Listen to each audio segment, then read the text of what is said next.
Okay, hold on. We're getting off track. So, you said there were two parts of the book that you hated. President Coin, which we just talked about that, and Gale. Tell us about Gale. Yes. So with Gale, in the book, Katniss and Gale were starting to become very distant from each other in the first half of it. And Katniss started to feel like she was away from everyone because Pt.2. But at the same time, it was like he was like so far away from her, and that emotionally they were starting, their bond was breaking. And that's how I felt. And I didn't feel like in the movie they portrayed that as much at all. I feel like they bonded because of the situation they were in, and they tried to take the same type of relationship that they had where, you know, it was casual and you didn't really have to worry about anything because they were just, you know, in this poor little town and they did what they needed to do to survive and they made friends out of it and stuff like that. But the situation isn't the same, so that dynamic can never be the same. And the fact that they had them go hunting, like in District 13. That helped to rekindle some of it, but then at the same time, I feel like Gale was becoming this other person, this warrior who wanted to fight. Exactly. And Katniss was forced into wanting to fight. Yeah, like Gale was always, like, even from book one, he was talking about, you know, we can run away from here. Wanting to be rebellious, wanting to fight back, and Katniss was always the one who's just like, no, I just want to stay and be with my family and be happy. She was thinking about her family, and she shut them down every time at, like, any sign of, you know, oh, well, we shouldn't do this. And now she's the one that's kind of being, you know, like, forced into the spotlight because she is the inspiration. She's the Mockingjay. She's the inspiration of the rebellion. And I feel like Gale is almost, like, not jealous, but he wishes that he could be, I feel like he's almost upset that she has the role that he's wanted for years, and she doesn't want it. Like, it's not even that, you know, she can't do it or anything like that, because he knows that she can. He doesn't. It's just that she just doesn't want it. Exactly. It's something that she doesn't want that's being forced on her, and he feels, I think he might feel like it's unfair for her to have it. Yeah, because in the way that, you know, he cares about her, and he doesn't want her to have to go through that, especially if she doesn't want to. But at the same time, it's like, she may not be able to handle it, because, I mean, she lost her dad, which basically made her be raising her sister. And then she Which also the same for Gale. Gale had the same, his dad died the same way, same time. And they bonded over that also, but that's not the main prevalency that's, like, in their lives anymore. Like, before, that was Katniss's whole thing, you know, she wore his jacket, she hunted with his bow, she did all these things that he did with her in order to honor him. And that was, like, what her life was about, raising Prim, staying alive, and honoring her father. And she can't do that anymore because, you know, District 13 is taking care of Prim, you know, giving them food and all this stuff. District 12 is also destroyed. Exactly, so she can't exactly, you know, just... And then on top of it, with all these other things that have happened to her in her life, it has mentally and physically destroyed her as a person. It's taken away a lot of her character as a person, her integrity as a person, and at this point she is just a broken girl who is being forced into doing these things that isn't who she is. And that's another thing. In the book, see, I was so excited to see this film. I was so excited until I sat down in the chair and the lights went down, and then I was just like, holy crap. I completely overlooked the entire outlook of this first half of this book. Because in the whole entire first half of the book, I remember when I first read it, I was just depressed reading it because it was the most depressing thing. Because it was all from Katniss's point of view. We never got outside of her mind enough to see what was going on, and so everything had this, like, blue-gray filter over it because it was just so depressed. And I know, because she was hiding in rooms. She was hiding in rooms, upset, and then I really enjoyed how the movie honored the depression, because you could feel her depression. I love how it started off, because it didn't start off in District 12 like how it does in the book where she's saying it. It starts off where she's in that corner, because they didn't show it otherwise. They showed it twice, her hiding in that corner and rephrasing what she says, I am Katniss Everdeen, my home is District 12, District 12 no longer exists, Peter has been captured by the Capitol. Stuff like that, and I enjoyed that. And then they showed how she had this emotional breakdown. And then throughout it, you could see that she's upset, and you could see that she's depressed. But it wasn't that soul-sucking film I was afraid it was going to be for the first 5 minutes during the previews. Yeah, because it's like, in the book, you only got things from her perspective, whereas in the movie, it elaborated more, and, you know, you saw conversations between President Coin and, you know, other people in District 13 that were working with it. You saw Gail's side of it a little bit in terms of, you know, like how things work. Coin's perspective. Yeah, more. yeah. Another thing, I really enjoyed two things of it. At first, I was kind of upset when I saw pictures on Facebook of the characters and how Effie was in it. Yeah. I didn't like that at first until it got into it. I knew, well, they did kidnap the stylist and have them come in the book. And without a stylist, who was going to portray that, so they didn't add the stylist in the movie. Right. And so Effie being there kind of put a nice role play and added a nice humorous effect to it as well. Because, like... with her Pt.2. Yeah, and I feel like that was part of what it was in the book, was there was no comedic relief. You never got that moment where you were just kind of like, it was like intense and serious and continuing, and it was so serious, and it was sad, and even when they had the humorous parts, exactly, it still was like a dead, bland, flat line. Yeah, because it's like, you know how when you're really upset and someone tells a joke and you're just kind of like... You laugh, but it's like... Yeah, but you still feel emotionless. Exactly. And that's how the book came off, because it was from Katniss's mind. It was entirely her point of view. And having it not be there and inserting Effie definitely gave it that comedic effect that it needed. And then also, I was a little concerned about Plutarch. Because Plutarch had died right after they filmed played him. Catching Fire. And I feel like the actor that was there looked almost identical to him. They did a really great casting. Very happy with that. Except I didn't notice it. I completely forgot about it until I heard his voice. And I was like, wait, that's not the same.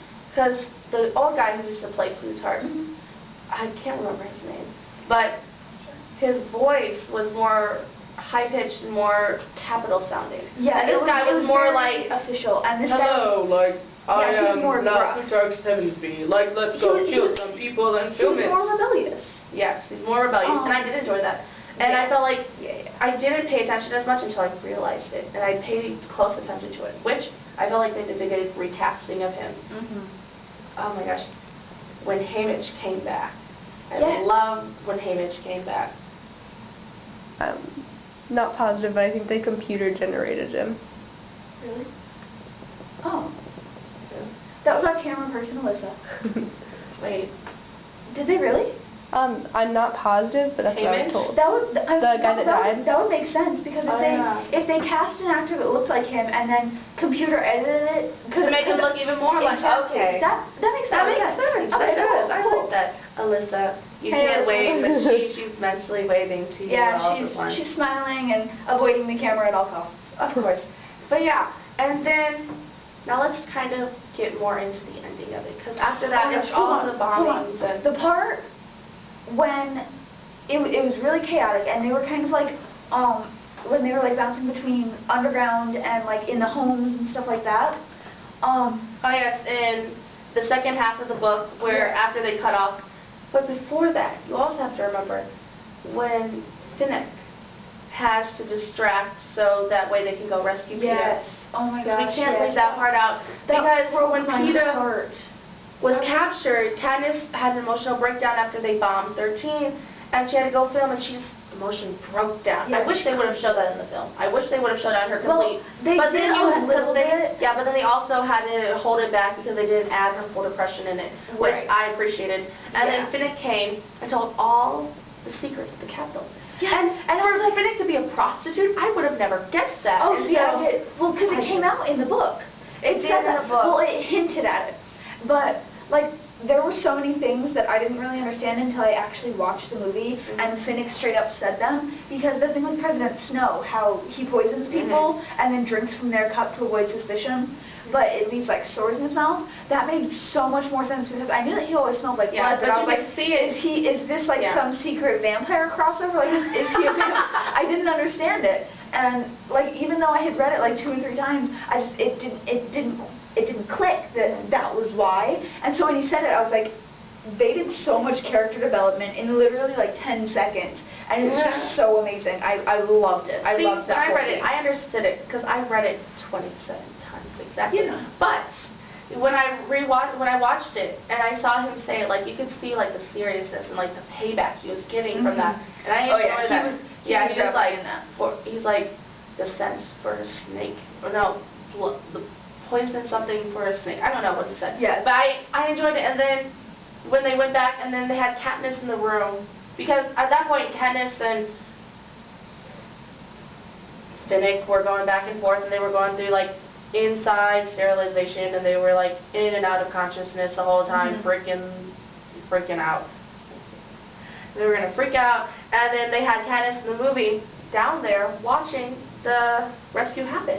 I loved that part where they showed the rescue happening, and I felt like, oh my gosh, I enjoyed seeing this because you don't know what's happening, and then it shows this rescue.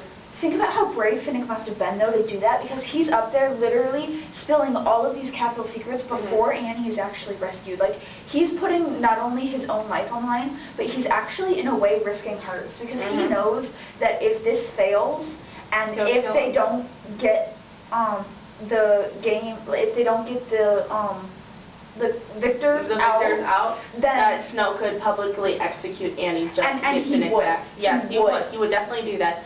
And it was sick. But when Katniss went, I knew they were going to cut Katniss's part out of that. Yeah. And I felt like that was upsetting because Coin wants to see Katniss.